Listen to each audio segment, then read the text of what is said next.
विद्यार्थियों, आज हम हिंदी व्याकरण में पत्र लेखन विषय पर चर्चा करेंगे। विद्यार्थियों, आज आप सभी जानते हैं कि आज विचार आदान प्रदान करने के लिए फ़ोन, इंटरनेट, कंप्यूटर आदि अनेक साधन हैं। फिर भी पत्र लेखन हमारे जीवन में महत्वपूर्ण स्थान रखता है। पत्र लेखन एक कला है। इसके लिए निरंतर अभ्यास अपने परिवार वालों, मित्रों, संबंधियों आदि से विचारों का आदान प्रदान कर सकते हैं। पत्र लेखन में लेखक और पाठक के बीच में आत्मीयता, अपनापन, सामीप्य, समीपता, निकटता स्थापित होती है। साथ ही साथ हम अपनी समस्याओं के बारे में अनेक अधिकारियों को पत्र द्वारा सूचित कर सकते हैं। जैसे विद्यालय स्तर पर यदि आपको कोई समस्या है या कोई आज्ञा लेना चाहते हैं अपने प्रधानाचार्य से, तो आप उनको पत्र लिखकर, प्रार्थना पत्र लिखकर अपनी बात बता सकते हैं, अपने विचार उन तक पहुंचा सकते हैं। आइए सबसे पहले हम समझते हैं पत्र लिखते समय हमें किन बातों का ध्यान रखना चाहिए। सबसे पहले पत्र में सामान्य बोलचाल की भाषा का प्रयोग किया जाना चाहिए, अर्थात पत्र में आम बोलचाल की भाषा, सरल भाषा का प्रयोग किया जाना चाहिए। नंबर 2, पत्र में अपने भावों की अभिव्यक्ति संक्षेप में करनी चाहिए, अर्थात जो आपके भाव हैं, जो बात आप कहना चाहते हैं, उसे छोटे रूप में व्यक्त करना चाहिए, छोटे रूप में लिखना चाहिए। नंबर 3, पत्र के शुरू में सही संबोधन तथा अभिवादन का प्रयोग करना चाहिए। नंबर 4, पत्र लिखते समय शुद्ध तथा स्वच्छ लेख का ध्यान रखना चाहिए। राइटिंग आपकी नीट एंड क्लीन होनी चाहिए ताकि इसको आसानी से समझा जा सके और आप जो बात कहना चाहते हैं वह सीधे तौर पर स्पष्ट रूप में पहुंच सके। अगला, पत्र का प्रारंभ और अंत अत्यंत प्रभावी होना चाहिए। नेक्स्ट, पत्र के विषय में स्पष्टता तथा गंभीरता अवश्य होनी चाहिए। पत्र आपका स्पष्ट होना चाहिए और जो बात आप कहना चाहते हैं वह पूरी तरह से गंभीर अर्थात स्पष्ट होनी चाहिए। अगला, पत्र में लिखने वाले का पता तथा पाने वाले का पता साफ व सुंदर अक्षरों में लिखा होना चाहिए। अब हम आते हैं पत्रों के प्रकार पर। पत्र 2 प्रकार के होते हैं, औपचारिक और अनौपचारिक। आइए सबसे पहले हम समझते हैं औपचारिक पत्र क्या होते हैं। जो पत्र हम किसी कार्यालय, विद्यालय आदि के लिए लिखते हैं वे औपचारिक पत्र कहलाते हैं। औपचारिक पत्रों को हम व्यावसायिक या कार्यालयीय पत्र भी कह सकते हैं। यदि आप अपने स्कूल के प्रधानाचार्य को पत्र लिखते हैं तो वह इस श्रेणी में आता है। इन पत्रों का संबंध किसी व्यक्ति से नहीं होता वरन पद से होता है। इसी कारण इन पत्रों को औपचारिक पत्र कहा जाता है। औपचारिक पत्रों में प्रार्थना पत्र, शिकायत पत्र, कार्यालय संबंधी पत्र आदि आते हैं। अब हम आते हैं अनौपचारिक पत्र पर। अनौपचारिक पत्र, ये पत्र हम अपने मित्रों और संबंधियों को लिखते हैं, अर्थात अपने मित्र, रिश्तेदार आदि को लिखते हैं। इन पत्रों में हमारी व्यक्तिगत बातें होती हैं, अर्थात हम अपनी बातें अपने मित्रों को बता सकते हैं, अपने रिश्तेदारों को बता सकते हैं। अपने मन के भावों और विचारों का आदान प्रदान होता है, इसलिए इन्हें हम व्यक्तिगत पत्र भी कहते हैं। जैसे माता पिता, भाई बहन, बाबा, चाचा तथा मित्रों आदि को पत्र। आइए अब हम विचार करते हैं अनौपचारिक पत्र के प्रारूप पर। अनौपचारिक पत्र का प्रारूप कैसा होना चाहिए? सर्वप्रथम हम पत्र भेजने वाले का पता लिखते हैं। जैसे मान लीजिए आप अपने भाई को पत्र लिख रहे हैं, तो वहाँ जहाँ आप रह रहे हैं वहाँ का पता लिखेंगे। उसके बाद एक पंक्ति छोड़ने के बाद दिनांक लिखेंगे। दिनांक के बाद एक पंक्ति छोड़ेंगे, संबोधन लिखेंगे। मान लीजिए आप अपने पिताजी को पत्र लिख रहे हैं, तो आप लिखेंगे आदरणीय पिताजी। उसके बाद आप लिखेंगे सादर चरण स्पर्श। अब पत्र का जो संदेश है, संदेश में आप पत्र का जो बात आप बताना चाहते हैं अपने माता पिता को, वह बात लिखेंगे। जैसे मान लीजिए आपको लिखना है आपकी पढ़ाई कैसी चल रही है, तो सबसे पहले आप हाल चाल देते हुए आप बताएंगे कि मैं यहाँ पर ठीक प्रकार हूँ, आशा करता हूँ कि आप भी कुशल मंगल होंगे। उसके बाद दूसरे अनुच्छेद में आप विस्तार से बताएंगे जिस विषय पर आप पत्र लिखना चाहते हैं। तीसरे अनुच्छेद में आप परिवार के सभी सदस्यों को उचित संबोधन देंगे। जैसे माता पिता को चरण स्पर्श, दादी दादाजी को चरण स्पर्श, बड़े भाई को प्रणाम, छोटी बहन को स्नेह। ये आपका तीसरे अनुच्छेद में आएगा। इसके बाद आपका पत्र समाप्त होने की ओर आएगा, तो आप अपना पत्र लिखने वाले का भेजने वाले से संबंध आप बताएंगे। आपका आज्ञाकारी पुत्र, और नीचे अंतिम पंक्ति जहाँ लिखा हुआ है पत्र लिखने वाले का नाम, वहाँ पर लिखेंगे आपका पुत्र। अब इसके पश्चात हम आते हैं पत्र लिखने वाले का भेजने वाले से क्या संबंध है।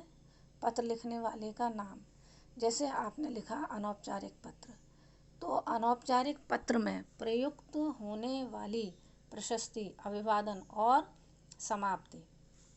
अपने बड़ों के लिए आप पत्र लिख रहे हैं तो आप लिखेंगे पूजनीय, आदरणीय, पूज्य। जैसे पिताजी, माताजी, मामा जी, बड़े भाई आदि, तो उसके लिए लिखेंगे पूजनीय, आदरणीय, पूज्य आदि। और उनके लिए अभिवादन होगा सादर चरण स्पर्श, सादर नमस्कार आदि।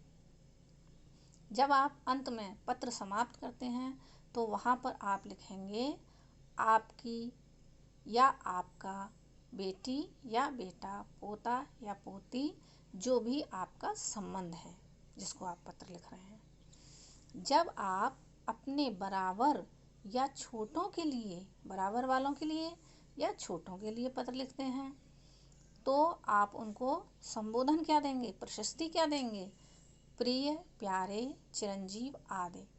और अभिवादन होगा सुखी हो।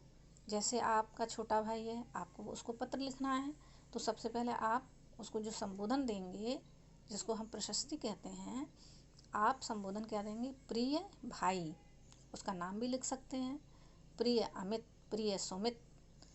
ठीक उसके नीचे आप लिखेंगे सुखी हो या सदा खुश रहो या आशीर्वाद।